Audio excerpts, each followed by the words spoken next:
আউযু বিল্লাহি মিনাশ শাইতানির রাজিম। আল্লাহ রাব্বুল আলামিন বলেন যে তিনি যদি সন্তান গ্রহণ করার ইচ্ছা করতেন তো তার সৃষ্টি হতে তিনি বাছাই করে নিতেন যে কাকে তিনি সন্তান বানাবেন। একথা বলার উদ্দেশ্য, আমরা মানুষ, আমরা কিন্তু আসলে সম্পূর্ণ অপবিত্র। এটা বুঝে দেখেন, একটু খোসা দেন দেখবেন নিচে রক্ত। রক্ত কি? নাপাক। পেটের মধ্যে প্রস্রাব পায়খানা। আমরা কিন্তু সম্পূর্ণ অপবিত্র, মানে একটা ময়লার বস্তা, উপরে কভার, এছাড়া কিছু না আমরা। কিন্তু জান্নাতে যখন আমরা যাব তখন কিন্তু আমরা এই ময়লার বস্তা থাকবো না, আমাদের পেটে আর প্রস্রাব পায়খানা থাকবে না। দেখেন, তাহলে এই জগৎ থেকে ওই জগতে চলে যাওয়ার পরে জান্নাতীদেরকে আল্লাহ বানাবেন, আমাদের স্ত্রী হুর গিলমান আল্লাহ তৈরি করবেন। তো তাদেরকে যদি আল্লাহভাবে পবিত্র সৃষ্টি করতে পারেন, তাহলে আল্লাহ যদি তার নিজের জন্য কোনো সন্তান গ্রহণ করতে চান, তো সে সন্তান আমাদের মতো অপবিত্র মানুষকে কেন তিনি নেবেন? এই কথাটা তিনি বলছেন যে আল্লাহ যদি তার সন্তান গ্রহণ করার ইচ্ছাই থাকতো, তার সৃষ্টির মধ্যে বাছাই করে নিয়ে উপযুক্ত যারা বা যে সৃষ্টি তার পছন্দ তাতে তিনি সন্তান বানিয়ে নিতেন। কাজে তোমরা মানুষকে আল্লাহ সন্তান বলছো। ঈসা আলাইহিস সালাম মানুষ, সে মায়ের পেট হয়েছে, তাকে তোমরা আল্লাহর পুত্র বলছো। উযাইর আলাইহিস সালাম মানুষ, তাকে তোমরা আল্লাহর পুত্র বলছো। ফেরেশতাদেরকে আল্লাহর কন্যা বলছো। কাজে এটা তোমাদের জুলুম, মিথ্যা, এটা তোমাদের জন্য ঠিক নয়।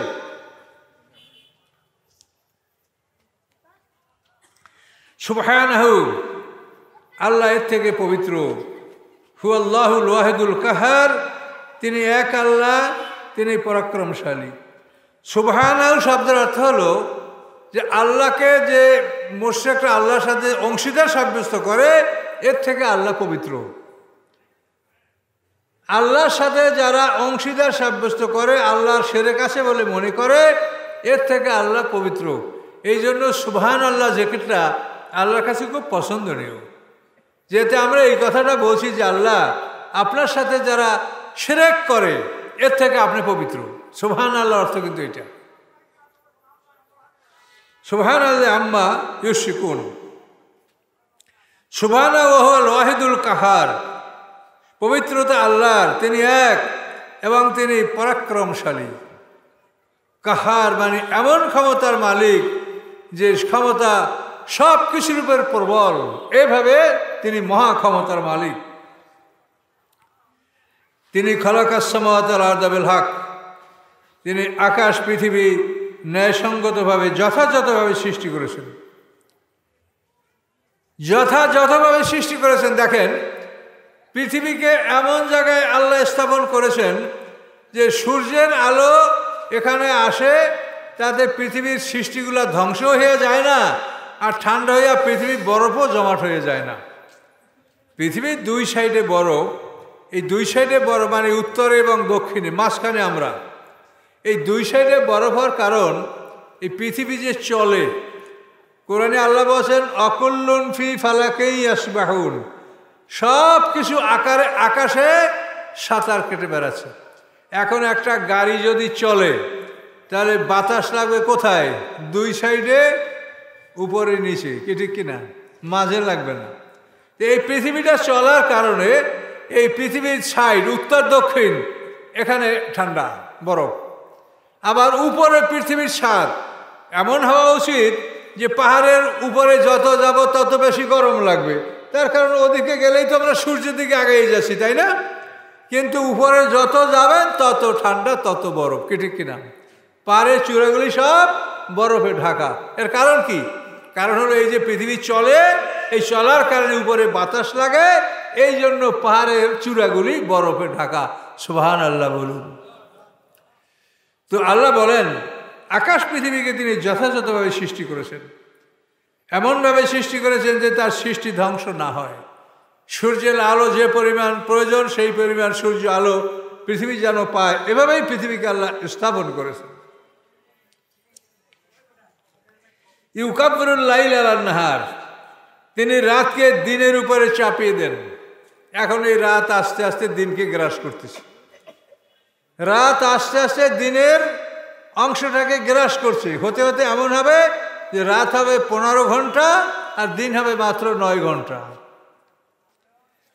ওই ইউকাব্বিরুন নাহারা আলাল লাইল, আবার আল্লাহ দিনকে যখন রাতের উপরে চাপায় দিবে তখন দিন আস্তে আস্তে রাতের সময়টা গ্রাস করবে, আস্তে আস্তে রাতের মধ্যে ঢুকবে, ঢুকতে ঢুকতে দিন হবে 15 ঘন্টা আর রাত হবে 9 ঘন্টা। আল্লাহ বলেন এটা আমার কুদরত, এটা আমার কারখানা, এটা আপনি বুঝেন। এইটা হওয়ার জন্য কি লাগে? এইটার জন্য লাগে প্রতিদিন সূর্যটাকে তার লাইন পাল্টিয়ে দেওয়া।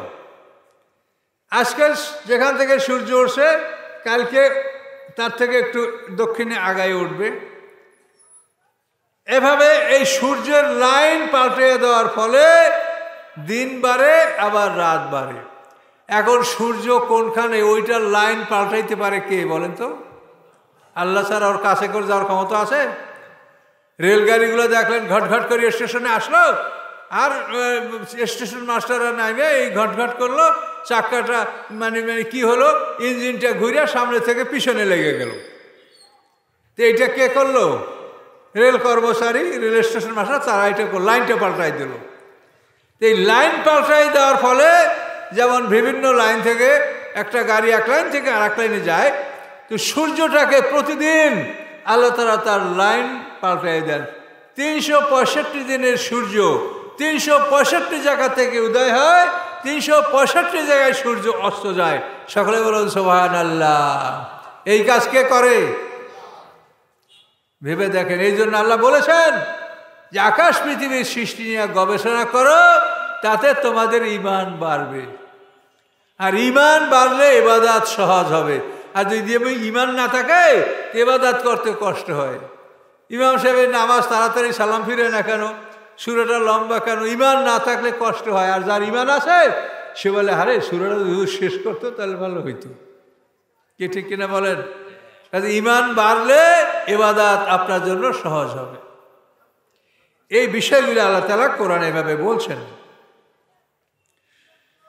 সাক্ষারা শামস আল কামার, চাঁদ এবং সূর্যকে তিনি তাসখির করেছেন, অর্থাৎ এগুলোকে তিনি অনুগত করেছেন। এগুলো অনুগত, বাধ্য। আমাদের কাছে কিভাবে বাধ্য দেখেন, এখন রাত, কিন্তু এই রাতের মধ্যে আপনারা রাতের উপরে অত্যাচার করে আলো জ্বালাইয়া রাতের অন্ধকার দূর করে দিয়েছেন। এটা আপনারা রাতের উপরে জুলুম করেন নাই? রাত তো বলতে পারে যে আমাকে তুমি আমার অধিকার নষ্ট করছো কেন, আমি অন্ধকারে ঢেকে রাখবো, তুমি আলোকিত কেন করলে? এটার নাম আনুগত্য মধ্যে নিয়ে আসা, এদেরকে তাসখির মানে অনুগত করা। আপনাকে রাত বাধা দেয় নাই যে তুমি আমার এক অংশের মধ্যে তুমি আলো কেন ঢুকালে, আমি তো অন্ধকার করব, এটা বলে নাই। আবার দিনের সূর্যকে যদি আপনি অন্ধকার করে নিজে ব্যবহার করেন যে সূর্যের আলো আপনি পড়তে দিবেন না, তখন আপনার স্বাধীন মতো আপনি সূর্যের আলোকে প্রতিহত করে তাকে আপনি রদ করে আপনার সুবিধা মতো আপনি সেখানে ছায়া করে নিচ্ছেন। এখানে তো সূর্য আপনাকে আপত্তি করে না যে তুমি আমার মধ্যে হস্তক্ষেপ কেন করলে, আমি আলোকিত করব সব জায়গা, তুমি কেন বাধা দিলে? সূর্য কি বলে? এই জন্য আল্লাহ বলেছেন যে চন্দ্র সূর্যকে তোমাদের ব্যবহারের জন্য আমি তোমাদের অনুগত করে দিয়েছি, তোমাদের তাবে করে দিয়েছি। তোমরা যেমন ইচ্ছা তেমন দিনকে এবং রাতকে তোমরা ব্যবহার করতে পারো, চন্দ্রকে সূর্যকে তোমরা সেভাবে ব্যবহার করতে পারো। সকলে বলেন সুবহানাল্লাহ। কি বোঝেন কথাগুলো? আল্লাহ কোরআনে কি বলে? আল্লাহর কথা কেমন কথা দেখেন তো।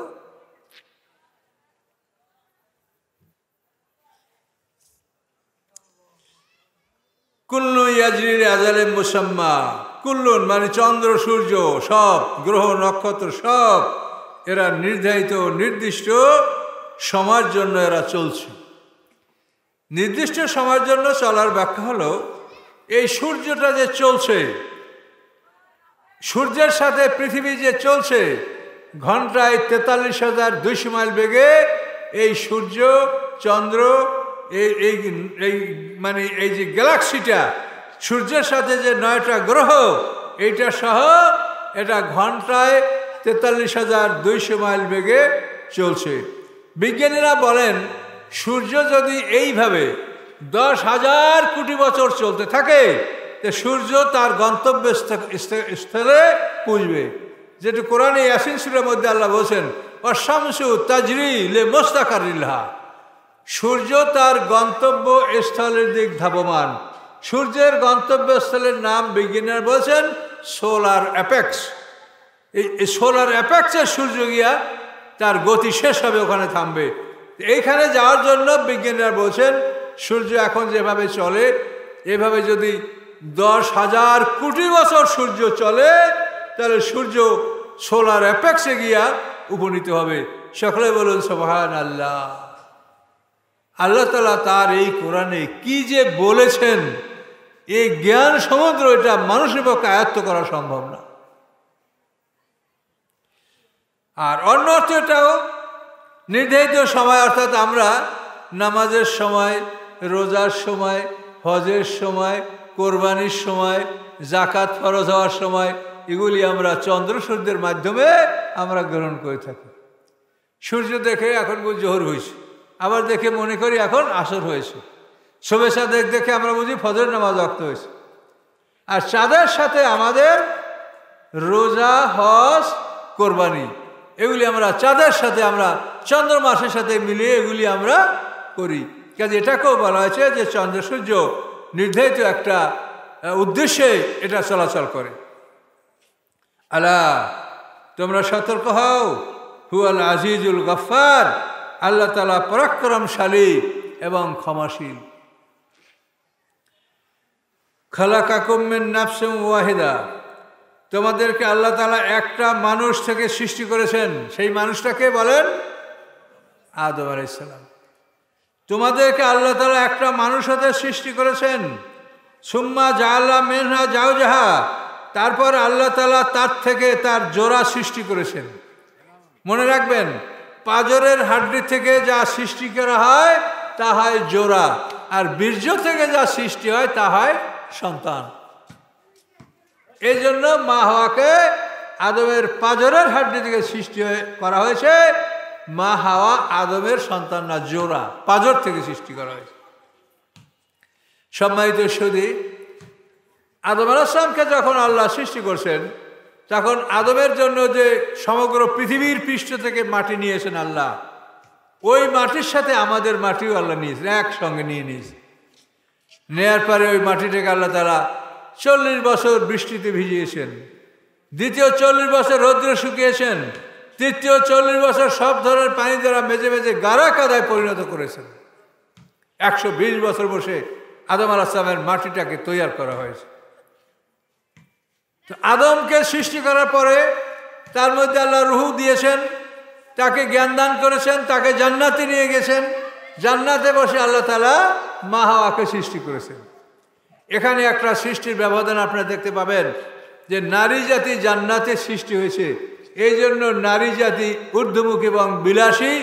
নারীর মন পৃথিবীর কোনো জিনিসে ভরে না। নারীকে আল্লাহ জান্নাতে তৈরি করেছে, তার মনে অনেক কিছু চায়।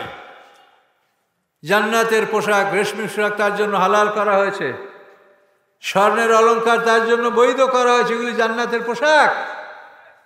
এই নারীকে আল্লাহ জান্নাতে তৈরি করার কারণে নারীদের চাহিদার কোনো শেষ নাই। যত দিবেন তারপরও দেখবেন আজকে এত কিছু দিলেন, কালকে তার দেখবেন এই চাহিদা লিস্টি বাইরে হয়ে গেছে। চাহিদার কোনো শেষ নাই, এটা তার অপরাধ না, যেহেতু আল্লাহ তাকে জান্নাতে সৃষ্টি করেছেন এবং এই জন্য তার মনের আকাঙ্ক্ষা এত ব্যাপক প্রবল। নারী আমাদের মা, তারা আমাদের বোন, তারা আমাদের মেয়ে, এটা তাদের সমালোচনা না, এটা বাস্তব জিনিসকে উদ্ঘাটন করা। নারীদেরকে আল্লাহ পাঁজরের হাড্ডি দ্বারা সৃষ্টি করেছেন। এই পাঁজরের হাড্ডি বাঁকা, এই জন্য নারীর স্বভাবের মধ্যে বাঁকামি থাকবে। এই বাঁকা সাজের বাঁকা, এটা সোজা হবে না, যেহেতু আল্লাহ তাআলা নারীকে পাঁজরের হাড্ডি দ্বারা সৃষ্টি করেছেন বাঁকা। তা আল্লাহ বলেন এই পাঁজরের হাড্ডি বাঁকা, এটা হলো সাজের বাঁকা, এটাকে সোজা করা যাবে না। কাজে যদি সোজা করতে চাও তাহলে ভেঙে যাবে, সোজা কিন্তু হবে না। কাজে নারীদেরকে যদি আপনি সোজা করতে চান, ভেঙে যাবে, নারীরা কোনোদিন সোজা হবে না। তাদের অন্যায় ভুল, তারা ওই ভুল করবে, জিদ করবে, আপনাকে চুপ করে এটা মেনে নিতে হবে। এই দুনিয়ায় আসি আর কয়দিন, ঝগড়া না করে ঠান্ডা থাকি, ওজা বলে বলুক, ছেড়ে দেন। কথা বুঝতে পারছেন? আর একটা সমাধান আল্লাহ দিয়েছেন যে তাদেরকে আল্লাহ তাআলা পাঁজরের হাড্ডি দ্বারা সৃষ্টি করেছে। এই পাঁজরের হাড্ডিটা হৃদয়ের কাছে, হৃৎপিণ্ডের কাছে। কাজেই তুমি তাকে সোজা করতে চেষ্টা না করে তুমি তাকে হৃদয়ের কাছে স্থান দাও, তাহলে নারীর থেকে তুমি সমস্যার সমাধান পাবে। এটা আল্লাহ মানে তাফসীর কাকরাই কথা বলেছেন। সম্মানিত সুধী, এখন আল্লাহ কি বলেন দেখেন,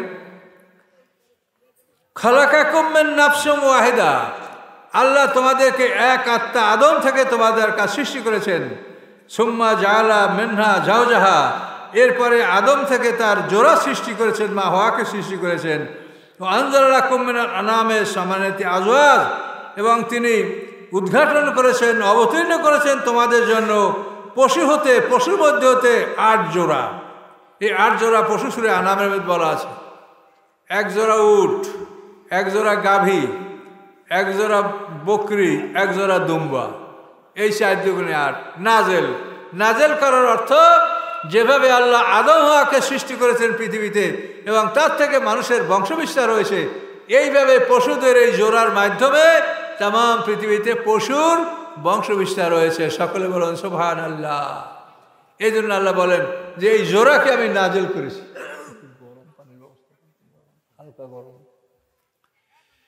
তো এখান থেকে আমরা বুঝতে পারছি যেরকম আদম হাওয়া 1 জোড়া আল্লাহ সৃষ্টি করেছেন, এইভাবে আল্লাহ তাআলা সমস্ত প্রাণীর 1 জোড়া। এখন ভেবে দেখেন, যেদিন আল্লাহ আদম হাওয়া সৃষ্টি করেছেন সেই দিন যদি আল্লাহ তাআলা 1 জোড়া ইলিশ মাছ সৃষ্টি করে থাকেন, তাহলে আদম হাওয়া 1000 বছর বেঁচেছে, তাদের সন্তান হয়েছে 120 জোড়া। কিন্তু একটা ইলিশ মাছে 1 বছরে কত লক্ষ ইলিশ মাছ জন্মায় বলেন তো? ইলিশ মাছের ডিম যখন কামড়ে খান তখন একটু চাইয়ে দেখেন, গুনতে তো পারবেন না, একটু তাকাইয়ে দেখেন যে এক কামড়ে কয় লক্ষ ডিম খাইতেছেন, এটা দেখেন। তা আল্লাহ বলেন যে আমি আমার সৃষ্টিকে এমনভাবে করেছি যে আমার বান্দার জন্য যেন কোনো অভাব না হয়। কিন্তু আমরা যদি জুলুম করি, মাছের পোনা নষ্ট করে ফেলবো সব, তাহলে এজন্য দায়ী কে? আমরা নিজেরা ধ্বংস করছি। কিন্তু আল্লাহ তাআলা এমনভাবে সৃষ্টি করেছেন যে তাতে কোনোভাবেই আমাদের রিজিকের অভাব হওয়ার কথা নয়। যদি আমরা আল্লাহর বিধান মেনে চলি, সঠিকভাবে যদি খেলাফতের দায়িত্ব পালন করি, তাহলে আমাদের কোনো রকম খাদ্যে অভাব হওয়ার কথা নয়। শোনেন, মানুষেরা আমরা কি ভবিষ্যৎ জানি? ভবিষ্যৎ আল্লাহ ছাড়া কেউ জানে না। আমরা এবার রাজশাহীতে অনুমান করেছিলাম, রাজশাহীর লোকেরা বলাবলি করেছে যে বছর প্রচুর শীত হবে। এখন এটা তো ভবিষ্যৎবাণী। এখন দেখা গেল যে এই ডিসেম্বর মাসের কাইলে 1 তারিখ, কই এখনো তো শীতই হয় নাই। তাহলে এই ভবিষ্যৎবাণীর কি অর্থটা আছে? আবার আমরা অনেকে বলাবলি করি আগামী বছর দুর্ভিক্ষ হবে। এইটা বলার কারণে আমাদের সমাজের ক্ষতি হয়। সমাজের ক্ষতি হয় এই যে দুর্ভিক্ষ হবে এই কথা শুনে যাদের প্রচুর অর্থকড়ি আসে, তারা এমনভাবে খাদ্য সামগ্রী কিনে রাখবে যে এতে সাধারণ বাজার খালি হয়ে যাবে, শেষ পর্যন্ত দুর্ভিক্ষ লাগবে। কারণ এই জন্য এই ধরনের কথা বলতে নাই। আগামীতে দুর্ভিক্ষ হবে এটা কি আমরা জানি? আমরা কি গায়েব জানি? আল্লাহ তাআলা ইচ্ছা করলে অনেক ভালো অবস্থা আমাদেরকে রাখতে পারেন। আমরা আল্লাহর গোলাম, আমরা সর্বাবস্থা আল্লাহর কাছে আমরা বলবো। কিন্তু এই আগাম কথা বলাতে সমাজের ক্ষতি হয়।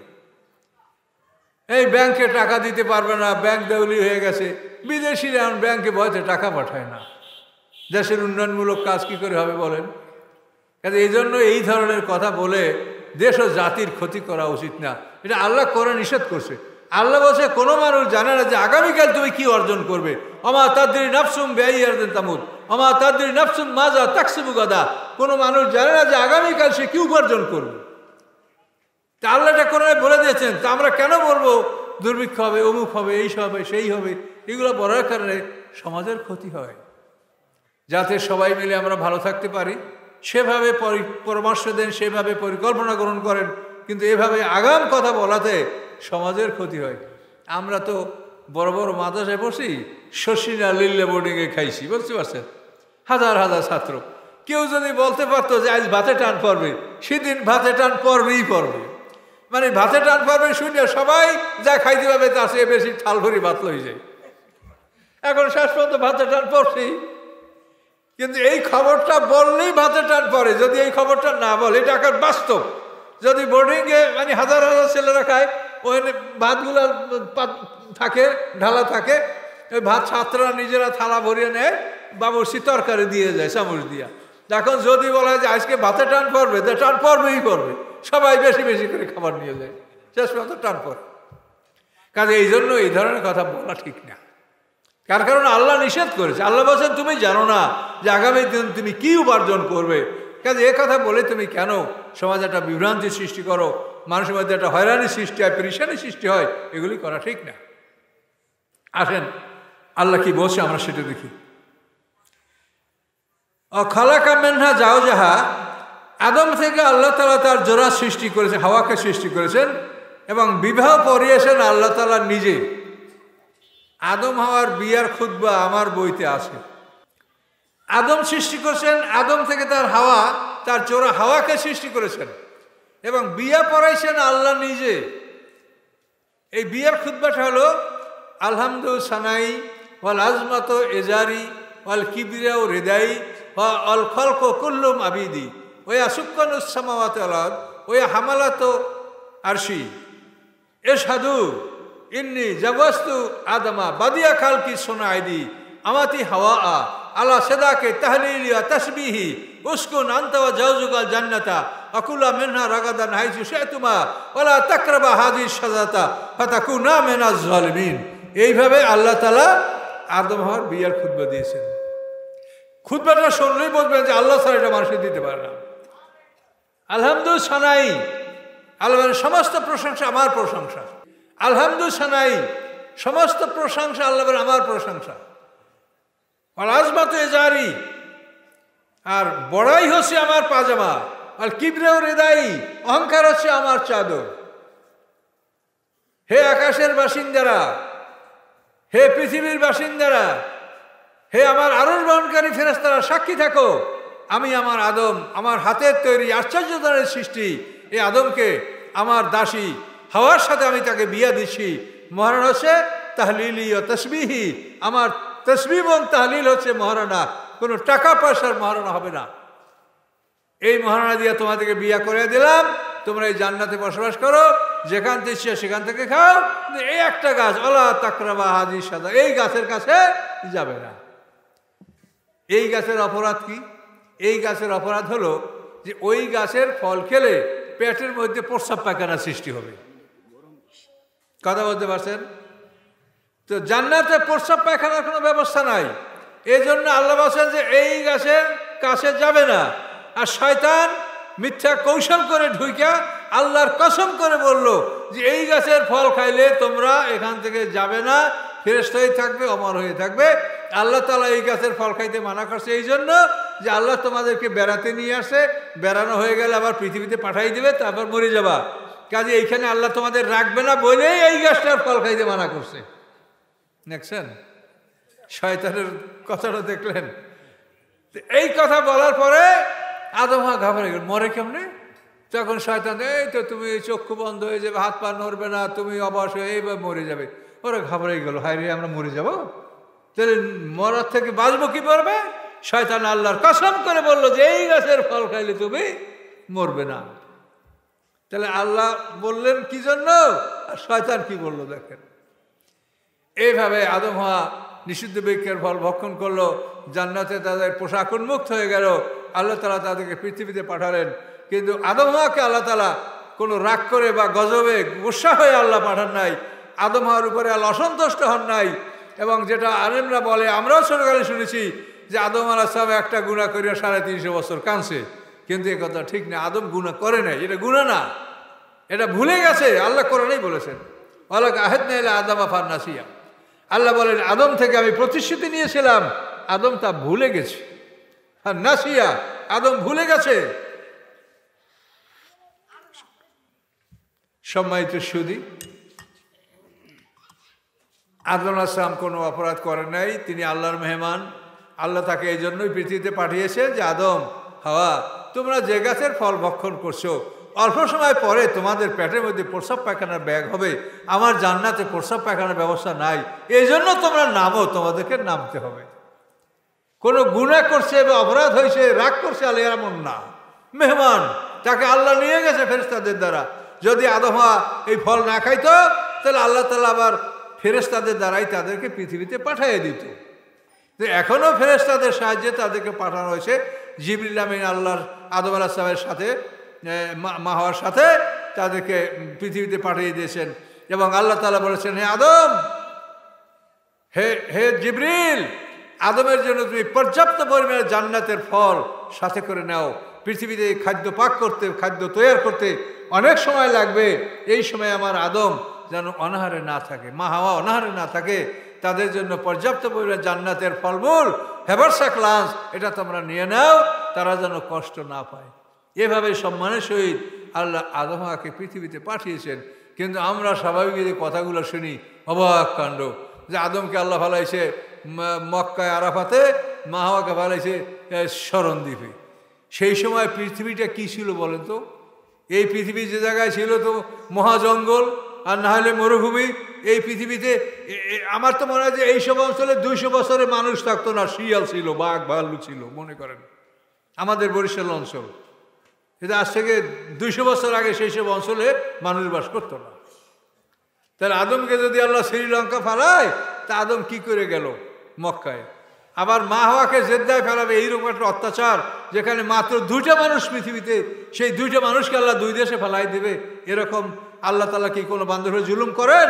কাজে এই কথাগুলা এমনভাবে হাদিসে আসছে, হাদিসের কথাগুলো নিয়ে আমরা খুবই বিভ্রান্ত, এবং এগুলি আমি আলোচনা করার কারণে অনেক আলেমরা আমাকে সমালোচনা করেন।